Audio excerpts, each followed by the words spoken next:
Welkom terug by ons en vandag praat ons oor dobbelverslawing.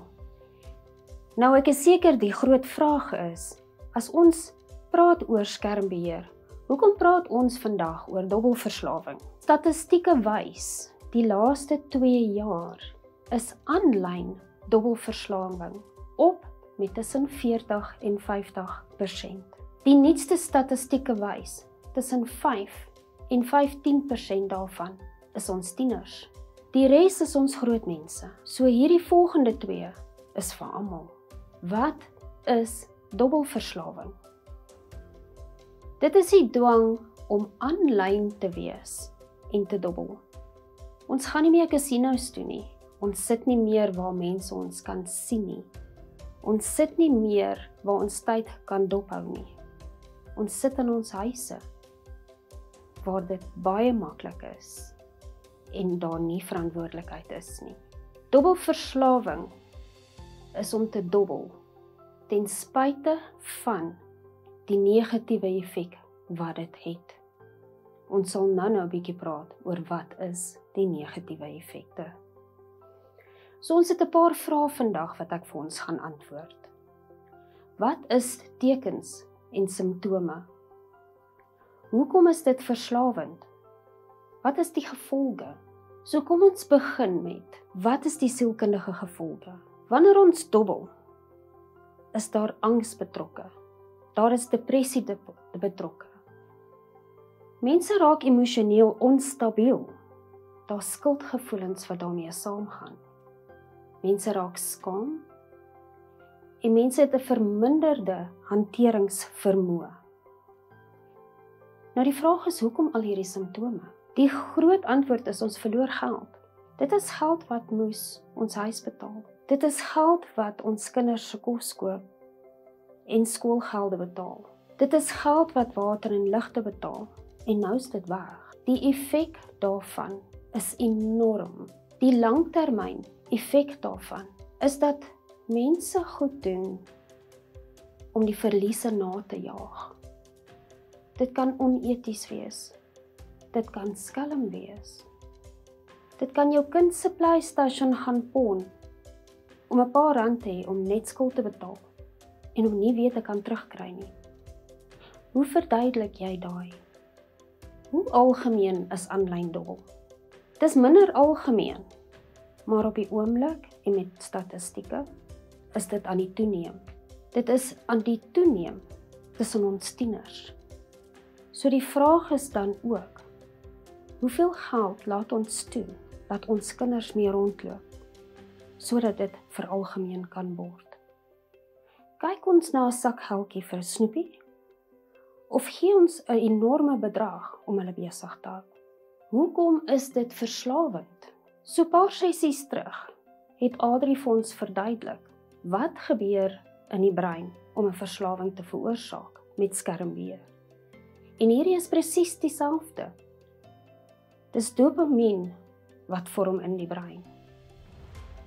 Die enigste probleem is met dobbel, is dit aanhoudend. Statistieke bewys ook, wanneer ons by die huis dobbel, is dit baie meer aggressief. Daar is niks wat terughou. So die verslawing word aanhoudend en ons het verskonings vir alles en ons slaap nie, want daar's niemand wat vir ons kyk nie.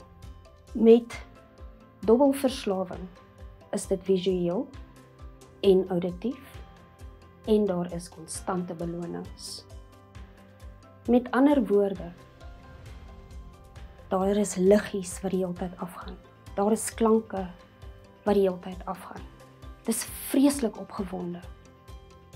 En wanneer jy dit wel regkry om daai voor neer te sit, kry jy 'n e-mail, jy kry 'n advertensie, jy kry 'n WhatsApp, jy kry 'n herinnering, onthou van my, kom dobbel, kom spandeer nog tyd saam met my.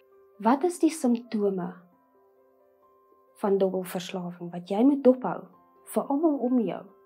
En onthou, ons praat van ons tieners, maar ons praat ook van ons ouers ongelukkig. Dis 'n beheptheid. Dis die hele tyd met jou foon sit en dobbel en dobbel en dobbel. en jy skeep alles af om jou.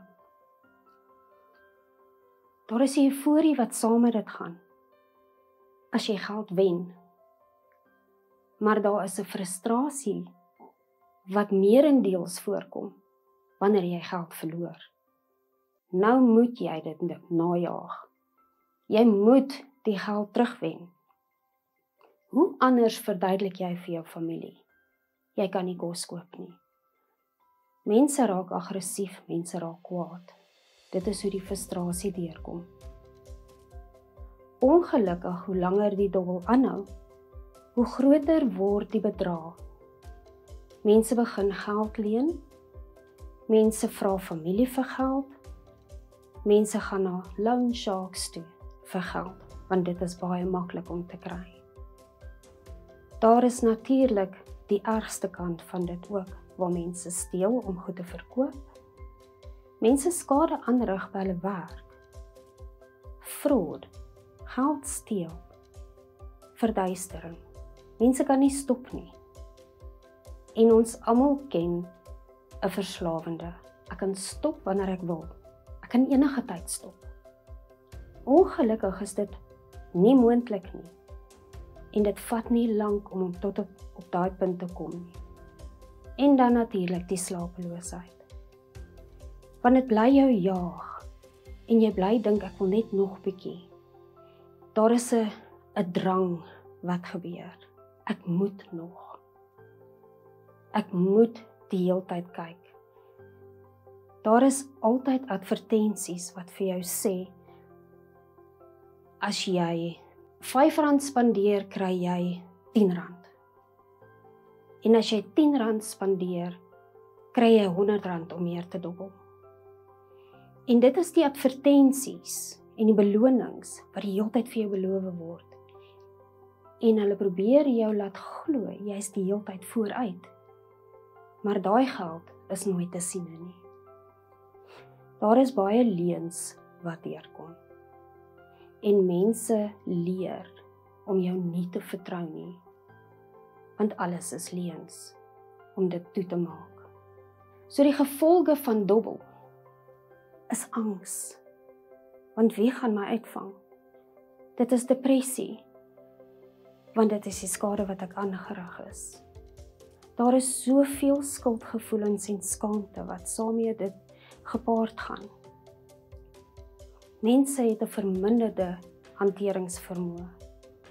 Want hoe langer dit aanhou, hoe groter dit word, hoe moeiliker is dit. Totdat mense sê, ek het hulp nodig asseblief. Jou gesondheid begin agteruit gaan. Statistieke wys ook. Omdat jy so lank in 'n sittende posisie sit, wanneer jy dobbel, kan jy jouself of ooreet, want jy probeer gou-gou kos inprop tussenin. Maar dit lei ook tot hartsiektes, vetsug. Mense oefen nie, mense hulle staan nie eens op en loop nie. Daar is vreeslike baie negatiewe gesondheidsimpakte. Die stres saam met dit gepaard is glad nie goed vir jou hart nie. Dit voel soos 'n band op jou bors. Daar is kopseer wat saam met dit gepaard gaan, want dit is konstante stres. Onthou om te kyk na al die simptome. Onthou om dop te hou wie's om jou. En is daar 'n verandering in 'n persoonlikheid wat nie voorheen daar was nie. Hierdie sessie wil ek graag afsluit. En volgende gaan ons verder praat oor die oorsake, die onttrekking, die behandeling en dan natuurlik berading. Ek sien julle volgende keer.